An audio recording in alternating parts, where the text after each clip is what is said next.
Hello बच्चों, आप कैसे हो। Welcome back to my channel. मैं हूं खैरुल और आज हम लोग इस लेसन में पढ़ने वाले हैं वेक्टर का फिफ्थ लेसन। इसमें हम लोग पढ़ेंगे न्यूमेरिकल सेशन। जैसे मैंने बच्चों आपको पहले वेक्टर का जो भी थियोरेटिकल पार्ट होता था, जो भी कॉन्सेप्ट होता था, सारे को मैंने कंप्लीट कराया है। अभी इस लेक्चर में आपको अगर सही से अपना परफॉर्म सही करना है और सारे चीज आपको समझना है तो प्रीवियस जो मैंने क्लासेस कराया था वेक्टर के ऊपर, वो सारे क्लासेस आपको पहले देखना पड़ेगा और समझना पड़ेगा। तो उसको देखने के लिए ऊपर दिख रहा है आपको आई बटन, उसको क्लिक करो और पूरा सारे के सारे लेक्चर्स को आप देख लो उस प्लेलिस्ट में जाके, है ना। अगर बच्चों वीडियो अच्छे लगे तो आप लाइक करिएगा, शेयर करिएगा अपने दोस्तों के साथ और सब्सक्राइब करने ना भूलिएगा और एंड तक इस वीडियो को देखिएगा। मैं बहुत ही अच्छा अच्छा सवाल यहाँ पे कराने वाला हूँ। इस सेशन के बाद आपका जो कॉन्फिडेंस है बहुत बूस्ट होने वाला है। तो एंड तक इस वीडियो को देखने के लिए मैं इसीलिए कह रहा हूँ कि एक एक न्यूमेरिकल मैंने लिया था कि आपका जो भी कॉन्सेप्ट है वो पूरा खुल जाएगा, दिमाग खुलेगा और आप दूसरा सवाल भी आसानी से कर सकते हो। और मैं हमेशा ये बोलता हूँ कि फिजिक्स का कॉन्सेप्ट का विश्वास रखो। कॉन्सेप्ट अगर आपका सही है तो फिजिक्स का कोई भी सवाल आप लगा सकते हो। तो चलिए शुरू करते हैं।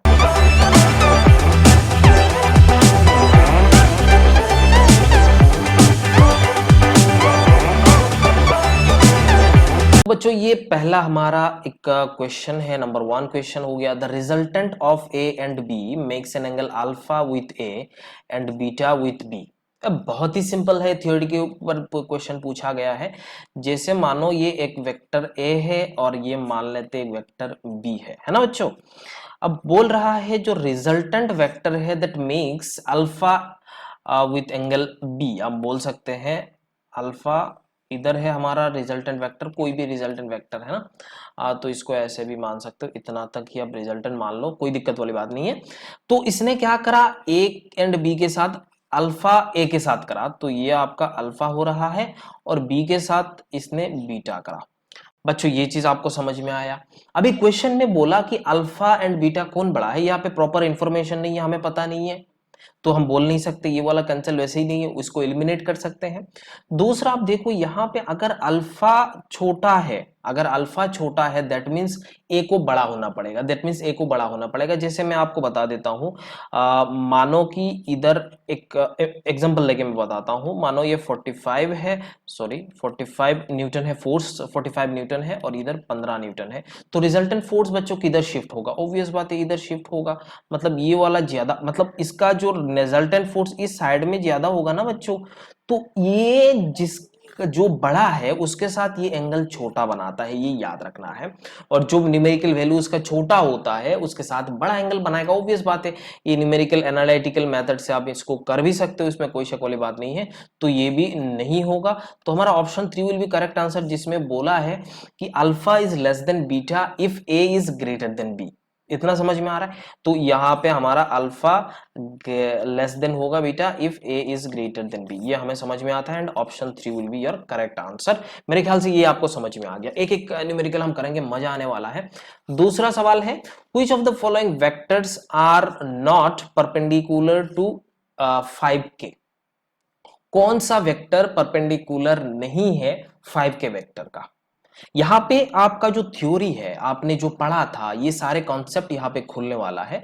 तो मान लो ये 5k वेक्टर है, ये मान लेते हैं ये हमारा 5k वेक्टर है। चलो ठीक है, अच्छी बात है।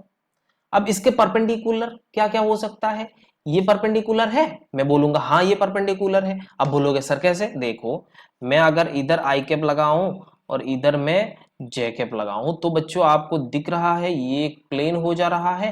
या फिर आप बोल सकते हो ये वाला वेक्टर जो है वो एक्स एंड वाई प्लेन पे है। अगर मैं इधर ऐसा करूंगा, मैं अगर इसको मैं एक्स बोला, इसको मैं वाई बोला और इसको मैं जेड बोला, है ना बच्चों। तो ये जो हमारा नंबर 1 का जो ऑप्शन के 4i प्लस 3j, ऑब्वियस बात है इधर और इधर, मतलब कहीं ना कहीं जाके आप देखोगे इसका वेक्टर इस टाइप का होने वाला है 4i प्लस 3j। तो सिंपल देखो ये एक्स वाई प्लेन पे है तो परपेंडिकुलर हमारा 5k है। अच्छी बात है, ये तो हमारा परपेंडिकुलर हो गया। ये 6i जो है इधर 5k है तो 6i इधर, ऑब्वियस बात है ये भी परपेंडिकुलर है, हम बोल सकते हैं। फोर्थ देखो 3i प्लस जे, ये भी हमारा परपेंडिकुलर है क्योंकि एक्स वाई प्लेन पे लाई कर रहा है, बट बच्चों ये वाला परपेंडिकुलर नहीं है क्योंकि ये इसी सेम एक्सिस में सेम, उसका डायरेक्शन भी वही सेम है। सो हम बोल सकते हैं कि option 3 again, option 3 will be your correct answer. That is आप बोल सकते हो कि 7k vector is not perpendicular to 5 vector. Okay 5k vector. Okay इतना आपको समझ में आया। और अच्छा करते हैं ये वाला सवाल देखो, तीसरा सवाल, if a is this much value and b is this vector having a same magnitude as b and parallel to a, जैसे खुद ट्राई करो, वही सेम डिट्टो वही है, दोबारा इसमें रिपीट हो गया, ठीक है। तो इसको आप कर लेना, आपको समझ में आ जाएगा और option A will be your correct answer होता है, ये हमें पता है। अब इसको देख सकते हो या फिर आप देख सकते हो इसका मैग्नीट्यूड कितना होगा, b का मैग्नीट्यूड इक्वल्स टू 25 होगा। कैसे निकाला, under root 7 square plus 24 square, that will be your 25 है ना। ये थोड़ा फास्ट जा रहा हूं। और पैरेलल टू ए, इसका मतलब इस b वेक्टर के साथ अगर यूनिट वेक्टर का मल्टीप्लाई कर दो, a वेक्टर का यूनिट वेक्टर लो और उसको मल्टीप्लाई कर दो तो 20 करोगे और इसका यूनिट वेक्टर कितना होगा 3i plus 4j divided by 5 बच्चों। तो इधर इधर कैंसिल आउट होगा, 5 मतलब 15i प्लस 20j। बहुत आसानी से मैंने कर लिया और बहुत ही जल्दी भी मैंने करा। क्यों? क्योंकि वो मैंने लास्ट क्लास में, लास्ट लेक्चर में आपको मैंने ये पूरा डिटेल में बताया, इसलिए मैं थोड़ा थोड़ा फास्ट कर लिया है ना। अगला सवाल देखते हैं, इधर देखो ये 14 सवाल है हमारा। The vector that is added to this and this give a unit vector along x axis. बच्चों यहाँ पे हर एक क्वेश्चन में आपको की पॉइंट चाहिए होता है। दो एक वेक्टर है जो ये दोनों वेक्टर के साथ प्लस करते हो तो उसका वेक्टर जो आता है गिव ए यूनिट वेक्टर, वो एक वेक्टर आएगा, वो यूनिट वेक्टर देता है जो along x axis. Along x axis unit vector कितना होता है, आई होता है। अब ये दोनों के साथ प्लस करा तो पहले हम ये दोनों वेक्टर को प्लस कर लेते हैं, इसको मैं बी मान लेता हूं, इसको मैं ए मान लेता हूं। तो सी वेक्टर के साथ a प्लस बी को प्लस करोगे that will be your I cap. आपका यही स्टेटमेंट क्वेश्चन में दिया हुआ है, हमें सी वेक्टर निकालना है। तो बच्चों सी वेक्टर निकालना है तो अब a एंड b को प्लस करो, इधर 1 है इधर 3 है तो 4i, इधर -5 है इधर 6 है, तो आप बोल सकते हो प्लस j, और इधर -7 के है और इधर +2 के, मतलब 5 के हो रहा है। तो बच्चों ये आपको मिल रहा है, तो C प्लस ये करेंगे और इसका आंसर इतना होने वाला है, इसका आंसर आई कैप होने वाला है। तो आप देख सकते हो C वेक्टर जो है उसका वैल्यू क्या होगा, इस सारे के सारे इस साइड में ले आ जाओगे तो -3i cap minus J cap and plus 5k cap. तो बच्चों यहाँ पे आप देख लो ऑप्शन कौन सा है, option 3 again, option 3 correct answer हो रहा है। तो आई होप आपको ये भी समझ में आ गया, ऑप्शन 3 करेक्ट है। हमने क्या करा, दो वेक्टर को प्लस करा और वो प्लस करने के बाद उसका जो रिजल्ट है ना बच्चों, वो unit vector along x axis हो रहा है। तो ऐसा टाइप का क्वेश्चन मैंने आपको इवन लेक्चर मैंने जब बताया था, कॉन्सेप्ट वीडियो मैंने जब आपको प्रोवाइड किया था, उस सिचुएशन में मैंने ये सब बताया था। इवन आपको ऐसा टाइप का क्वेश्चन शायद करा था, वो वाई एक्सिस में ही था, है ना, वो y axis unit vector along y axis ऐसा ही कुछ था। तो ये एक्स एक्सिस का है, तो आपको समझ में अभी आ गया होगा। तो फिफ्थ क्वेश्चन है, ये थोड़ा कॉन्सेप्चुअल है। A bird moves with velocity this much in direction making an angle 60 degree with eastern line and 60 degree with vertical upward. Velocity vector in rectangular form, आपको velocity vector in rectangular form मतलब वही आपको vector form में निकालना है, 3 dimensional वाला। तो देखो यहाँ पे बच्चों जैसे हमको यहाँ पे क्वेश्चन में बोला एक ईस्टर्न हो रहा है, एक नॉर्थ हो रहा है, एक वही होता है ना, और एक अपवर्ड हो रहा है। तो ये मैं अगर मान लूँ ये ईस्ट है और ये मेरा नॉर्थ साइड है और ये मेरा अपवर्ड है, ऑब्वियस बात है ये क्या है, मेरा अपवर्ड है। ओके और ईस्ट को मैं x मान लेता हूं, नॉर्थ को मैं y मान लेता हूं एंड आपको मैं z मान लेता हूं, इसमें कोई शक वाली बात नहीं है। यहाँ पे क्वेश्चन में बोला ईस्ट के साथ 60 डिग्री एंड अपवर्ड के साथ 60 डिग्री अगेन, तो मैं ऐसा बोल सकता हूं ये क्या, इसके साथ 60 डिग्री एंड अपवर्ड के साथ भी 60 डिग्री बना रहा है। तो हमें ये वाला अगर पता चल जाए, इसको गामा बोलते हैं, इसको अल्फा बोलते हैं और इसको हम बीटा बोलते हैं, ये वाला एंगल पता चल जाए तो आपको शायद वो वेक्टर मिल जाएगा। तो बच्चों अगर ऐसा कोई भी एक वेक्टर अगर ऐसा आपको दिख रहा है तो आपको क्या निकालना है, इसका कॉस का टर्म निकालना है। जैसे हम जानते हैं डायरेक्शन कोसाइंस का स्क्वायर का summation is unity, direction cosines का स्क्वायर का समेशन इज ऑलवेज यूनिटी होता है बच्चों। तो cos square alpha plus cos square beta plus cos square gamma equals to 1, that means you can write cos 60 is half, तो बोल सकते हो 1/4 अगेन कॉस 60 इधर कॉस बीटा करना है। यहाँ पे मैं इसको इसके अपवर्ड के साथ जेड के साथ ना, तो इसको गामा इसको बोलते हैं, ये बीटा है हमारा, बीटा निकालना है बच्चों। सॉरी फॉर दैट, है ना, इनकन्वीनियंस के लिए सॉरी। ओके, चलो ये वो रहा है, तो हम बोल सकते हैं कॉस बीटा का जो वैल्यू है इधर जाएगा तो 1/2 होगा, अंडर रूट करेंगे तो 1/√2, तो ये आपका मिलता है, ये आपका कॉस बीटा मिल रहा है। अभी देखो बच्चों, हम अगर किसी भी वेक्टर को निकालना चाहते हैं तो याद आ रहा है कुछ, जैसे हम लोग ए एक्स आई कैप लिखते हैं, कोई भी एक वेक्टर होता था, ए एक्स आई कैप प्लस ए वाई जे कैप लिखते थे प्लस ए जेड के कैप लिखते थे, और ये ए एक्स मतलब एक्स का कंपोनेंट होता था, इसका मैग्नीट्यूड करो, इसका मैग्नीट्यूड करो, वो जो वेक्टर है उसका मैग्नीट्यूड करो, और कॉस का कंपोनेंट वही होता है। तो इधर हम ऐसा भी तो लिख सकते हैं ना बच्चों, बी कॉस अल्फा लिख सकते हैं, ये एक्स डायरेक्शन का हो गया, आई कैप बी कॉस बीटा जे कैप, बच्चों ये हो रहा है कि नहीं बोलो। और इसके बाद आपको क्या चाहिए, बी कॉस गामा के कैप, इतना सब कुछ हो गया, ये 20 हो रहा है, और ये कॉस अल्फा का वैल्यू कितना है, कॉस अल्फा आप बोल सकते हो, कॉस अल्फा 60 तो हाफ होगा, तो आई कैप प्लस अगेन यहाँ पे 20 डिवाइडेड बाई कॉस बीटा का वैल्यू कितना है 1/√2 बच्चों, 1/√2 इंटू जे कैप प्लस अगेन 20, और यहाँ पे कॉस अल्फा का वैल्यू अगेन हाफ के कैप। तो बच्चों यहाँ से आप देख सकते हो इसका जो वैल्यू होगा 10i प्लस 10√2j प्लस 10 के कैप। तो इसका जो आंसर होगा वो कौन सा होगा, मेरे ख्याल से आपका option b is the correct answer, sorry option 2 दिया हुआ है, तो option 2 is the correct answer. तो मेरे ख्याल से ये क्वेश्चन भी आपको समझ में आ गया। हमें क्या करना है, एक बार है ऐसे ऐसे खड़ा है, मानो तिरछा है, तो आप बोल सकते हो ये एक्स एक्सिस के साथ, ये एक्स एक्सिस के साथ कितना बना रहा है 60 डिग्री बना रहा है, वर्टिकल के साथ 60 डिग्री बना रहा है, इस एक्सिस के साथ कितना बना रहा है वो वाला हमें चाहिए था। अब हमें वो निकाला डायरेक्शन कोसाइन के हेल्प से, और डायरेक्शन कोसाइन हम जानते हैं, एक स्टेटमेंट था, मैंने नोट पॉइंट करके भी मैंने बताया था कि डायरेक्शन कोसाइंस का स्क्वायर का समीशन इज ऑलवेज यूनिटी है बच्चों। आई होप आपको इतना समझ आया। ओके, अगला सवाल देखते हैं, इसमें छठा, okay, the component of a equals to 2i along a vector this. इसमें आपको इसका कंपोनेंट निकालना है, इसका वेक्टर कंपोनेंट, ऑब्वियस बात है, सारे के सारे ऑप्शन वेक्टर दिया हुआ है, सारे के सारे ऑप्शन वेक्टर दिया हुआ है, तो आप वेक्टर फॉर्म में लिख सकते हो, जैसे मतलब प्रोजेक्शन, एक्चुअल में क्या है, projection of A on b आपको निकालना होता है। तो projection of A on b मतलब ए कॉस होता है ना बच्चों, तो ए कॉस लिखते हैं, तो ए डॉट बी मैंने आपको बताया था डिवाइडेड बाई बी, ये होता है आपका मैग्नीट्यूड, और उसके साथ अगर बी का यूनिट वेक्टर मल्टीप्लाई कर दोगे तो आपको यही आंसर मिल जाएगा। और मेरे ख्याल से आपका आंसर ये वाला आने वाला है, मैंने इसको शायद आपको कराया था, मैं भूल गया एक्चुअल में, अगर करा दिया तो अच्छी बात है, नहीं कराया तो कोई बात नहीं। तो देखो यहाँ पे 2i प्लस 3j और मल्टीप्लाइड बाई इसका यूनिट वेक्टर, इसका यूनिट वेक्टर कितना होगा 2i प्लस जे √2, तो ये यूनिट वेक्टर ऑफ b हो जा रहा है, तो मैं यहाँ पे बोल सकता हूँ i plus J divided by √2, और उसके साथ आपको इसका अगेन यूनिट वेक्टर को मल्टीप्लाई करना है, ताकि तब जाके आपको वेक्टर फॉर्म मिलेगा। तो 2 plus 3 divided by √2 into I plus J divided by √2, तो अगेन आप बोल सकते हो 5 डिवाइडेड बाई 2 आई प्लस जे। बच्चों यही मेरा गैस सही था, ये वाला आंसर है, third option will be your correct answer. So I hope आपको ये भी समझ में आ गया। जो प्रोजेक्शन है ना बच्चों, मैंने जब आपको लास्ट क्लास में बताया था, जो 4th लेसन है उसमें मैंने आपको बताया था, प्रोजेक्शन में हमें दो चीज निकालना होता है। पहले होता है प्रोजेक्शन में आपको मैग्नीट्यूड निकालना होता है, या फिर प्रोजेक्शन में कभी कभी आपको वेक्टर निकालना पड़ता है। अगर हमें वेक्टर निकालना है तो उस सिचुएशन में जो प्रोजेक्शन का मैग्नीट्यूड होता है, जैसे मैंने क्रॉस प्रोडक्ट से उसको इलाबोरेट करके आपको बताया था, A cos theta is what projection of A on B.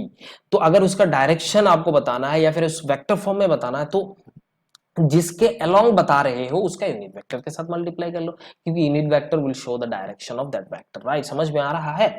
आगे देखते हैं, इस सवाल को देखो, बहुत ही आसान सवाल है और कुछ नहीं, हाँ बहुत ही आसान सवाल था, 7 question. P plus q and equals to P plus q, यहाँ पे कब ये सही होगा, जब हमारा Q इक्वल्स टू 0 होगा। तो दोनों को कैंसिल कर लो, इसका Q इधर आ जाएगा, तो 2Q equals to 0, that means Q equals to हमारा x0 वेक्टर आएगा, तब जाके ये करेक्ट होगा। तो option 2 is the correct answer, है ना बच्चों। आपको समझ में आया, ये बहुत आसान था, इसमें पूछते हुए मेरे को शर्म आ गया। चलो यहाँ पे ये देखना है, two vector of equal magnitude have a resultant equal to either of them in magnitude, angle between them. Okay, एक वेक्टर है, कोई भी एक वेक्टर है, ये बी वेक्टर है, ये ए वेक्टर है, इसका ये रिजल्टेंट वेक्टर आ गया मानो। तो आप बोला कि ये जो रिजल्टेंट वेक्टर है, जो आर का मैग्नीट्यूड है ना, वो ए का मैग्नीट्यूड या फिर बी का मैग्नीट्यूड, मतलब दोनों का मैग्नीट्यूड के बराबर है, इसमें कोई शक वाली बात नहीं है। और पहले ही बोला दोनों मैग्नीट्यूड पहले से ही इक्वल है। क्या बोल रहा है, ये दोनों जो वेक्टर है वो पहले से ही इक्वल है। तो हम अगर इसका वैल्यू लिखते हैं r square equals to a square plus b square plus 2ab cos theta, इसमें कोई शक नहीं है। तो आर स्क्वायर की जगह ए स्क्वायर लगा दो, ये ए स्क्वायर पहले से ही है, ये ए स्क्वायर पहले से है, प्लस ए को बी को रिप्लेस करके ए लिख देते तो ए स्क्वायर, ये कॉस आ जाएगा, ए ने ए को मार दिया, बस खत्म। और यहाँ पे आप बोल सकते हो cos theta equals to minus half आ रहा है। बच्चों ये सेकंड क्वाड्रेंट में आ रहा है, अगर माइनस हाफ होता है कॉस 30 इक्वल्स टू कॉस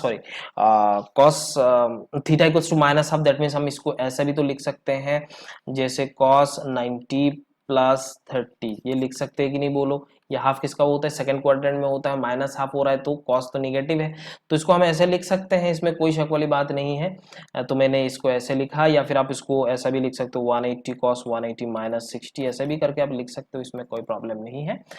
तो बात तो एक ही है। तो यहाँ पे कॉस कॉस तो यहाँ पे हटा दिया, तो थीटा का वैल्यू कितना मिलेगा, 120 मिलेगा। तो आई होप आपको ये जो एंगल है वो कितना हो रहा है, 120 हो रहा है। तो आपको ऐसा लग रहा है सर जितना आप रेड मार्क करके रखे वो सारे करेक्ट आंसर है। हाँ यहाँ पे भी है, हाँ सही है। ओके, तो ये सवाल आपको समझ में आया, आपने कैसे थीटा को निकाला, और थीटा हमने तुरंत निकाल लिया थर्ड क्वाड्रेंट में, सेकंड क्वाड्रेंट, हाँ सेकंड क्वाड्रेंट में आ रहा है, तो आपको ये समझ में भी आ गया होगा। ओके, आगे देखते हैं कोई सवाल है कि नहीं।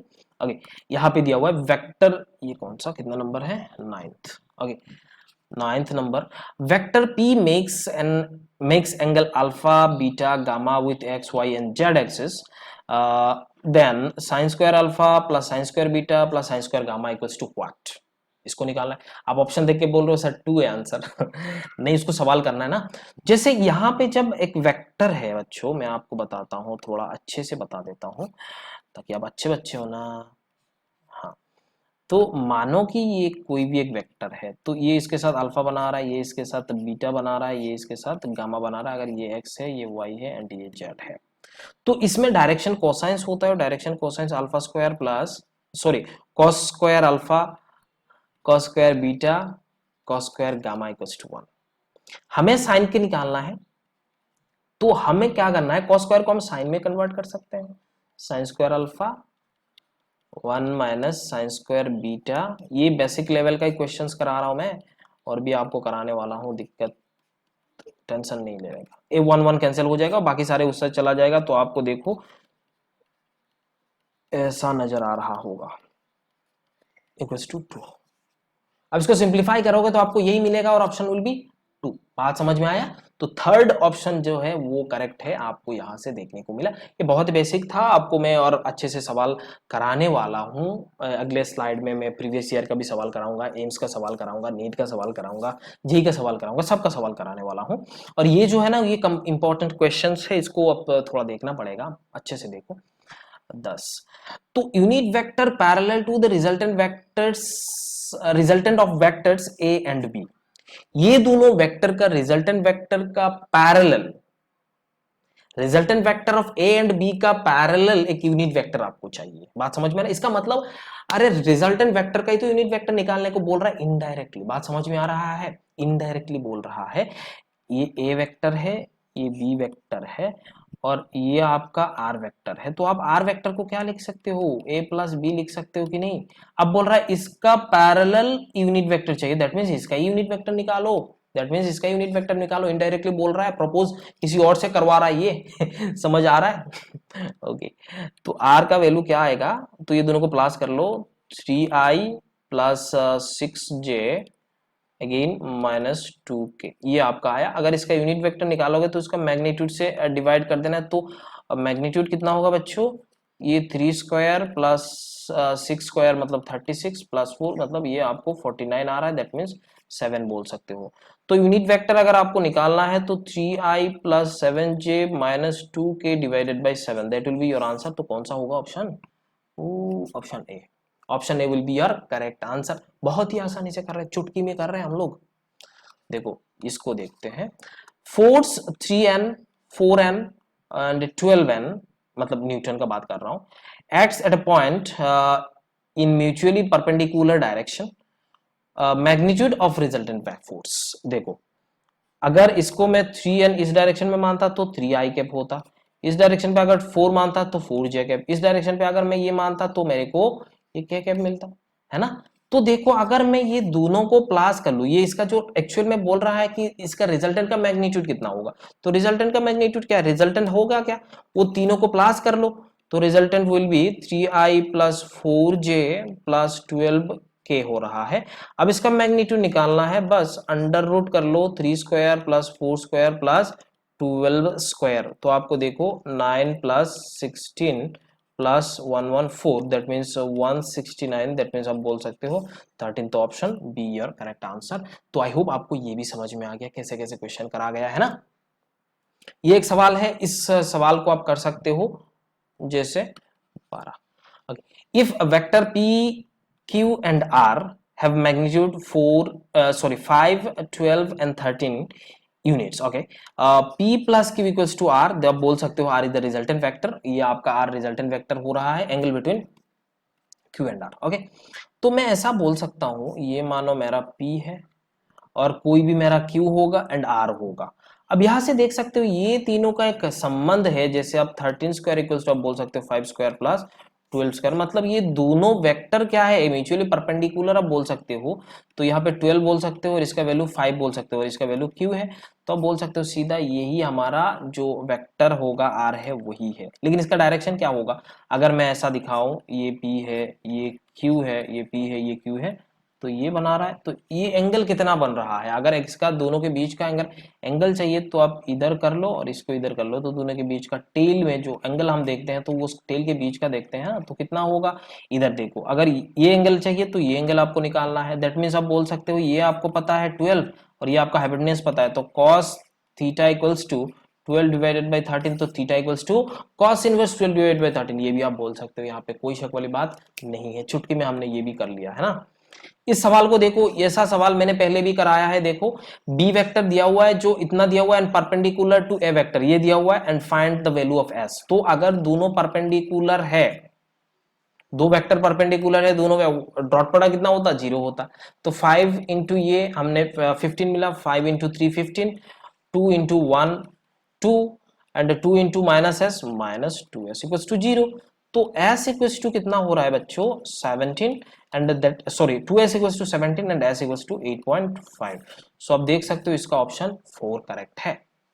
ऐसा सवाल क्वेश्चन पूछता है ना, कभी कभी पूछ लेता है, अगर आप वेक्टर के ऊपर पूछा जा रहा है तो ऐसा टाइप का सवाल इंपॉर्टेंट बन जाता है। अगला सवाल, इसमें 12 था, 12 13 13 14, ये 14 नंबर क्वेश्चन है, okay. Vector A vector f1 is along x positive positive x axis, इस डायरेक्शन पे f1 है, if it's vector product with another vector f2 is 0, another vector f2 is 0, vector product कब 0 होता है, जब दोनों के बीच का एंगल 0 होता है, क्योंकि हम जानते हैं a cross b equals to कितना होता है, ab sin 30, ये कब 0 होगा, जब थीटा का वैल्यू 0 होगा, दैट मींस आप बोल सकते हो एफ टी में भी, एफ टी कौन सा होगा, एफ टी अगर एक्स एक्सिस में हो रहा है इधर तो में भी ये होगा, क्योंकि अलोंग एक्स एक्सिस ही होना चाहिए, उसका डायरेक्शन दोनों का सेम होना चाहिए। बात समझ में आ रहा है, अगर ये अब बोल सकते हो 0 डिग्री और 180 डिग्री में ये काम कर लेगा, बात खत्म यहाँ पे, है ना। ये हमारा 15th नंबर सवाल है, 15 सवाल है, ओके। ये ओमेगा दिया हुआ है, ये आर का वैल्यू दिया हुआ है, वेक्टर निकालना है भैया, इसमें क्रॉस प्रोडक्ट करना है, बस इसके क्रॉस प्रोडक्ट कर लो, कोई दिक्कत वाली बात नहीं है। आप मैट्रिक्स मेथड से करना चाहते हो तो आप करो, यहाँ पे कोई शक वाली बात नहीं। v इक्वल्स टू हम जानते हैं v equals to omega cross r है, i j एंड k कर लो, ओमेगा का वैल्यू यहाँ पे पुट करो 1 -2 3 एंड 1 1 1, इसमें आप पुट करोगे तो आपको i इंटू ये देखो -2 -3 मिलेगा, और इसको j को हटाओगे तो -j करो तो क्या होगा 1 और इधर -1 मतलब 1 -3 एंड अगेन इसको k का करोगे तो क्या मिलेगा, आप k देख सकते हो, k इंटू 1 -1 मतलब प्लस, है ना बच्चों। तो आप देख सकते हो यहाँ पे -5i और इधर से +2j और इधर से +3k। तो ये सवाल आपका करेक्ट हो रहा है, तो option A is the correct answer बच्चों, यहाँ पे आपको देखने को मिला और ऑप्शन ए हमारा करेक्ट हो गया है ना बच्चों। तो मेरे ख्याल से आपको ये जो पूरा लेक्चर में जो भी आपको समझाया, 15 सवाल मैंने इस लेक्चर में कराया, वो 15 सवाल आपको समझ में आ गया तो बहुत अच्छी बात है। और अगले लेक्चर में हम लोग का कुछ जैसे प्रीवियस ईयर्स में आया हुआ सवाल करेंगे और बहुत सारे इंपॉर्टेंट सवाल जो एम्स बोलो, एट जेई बोलो, नीट बोलो, कहीं पे भी आया हुआ सवाल है जो प्रीवियस ईयर में आया उसको हम कराएंगे और आपको और भी अच्छे से ये वेक्टर का जो आपका कॉन्सेप्ट है वो पूरा क्लियर हो जाएगा। मेरे ख्याल से इतना समझ में आया। अगर समझ में आ गया, वीडियो पसंद आया तो आप भी तुरंत नीचे लाइक करो और सब्सक्राइब नहीं किया तो उसको भी करो। बात समझ में आ रहा है? शेयर नहीं किया तो अब दोस्तों को करो। ओके, और मिलेंगे अगले लेक्चर पे, तब तक आप खुश रहिएगा एंड जम के पढ़ाई करिए। Take care, bye bye.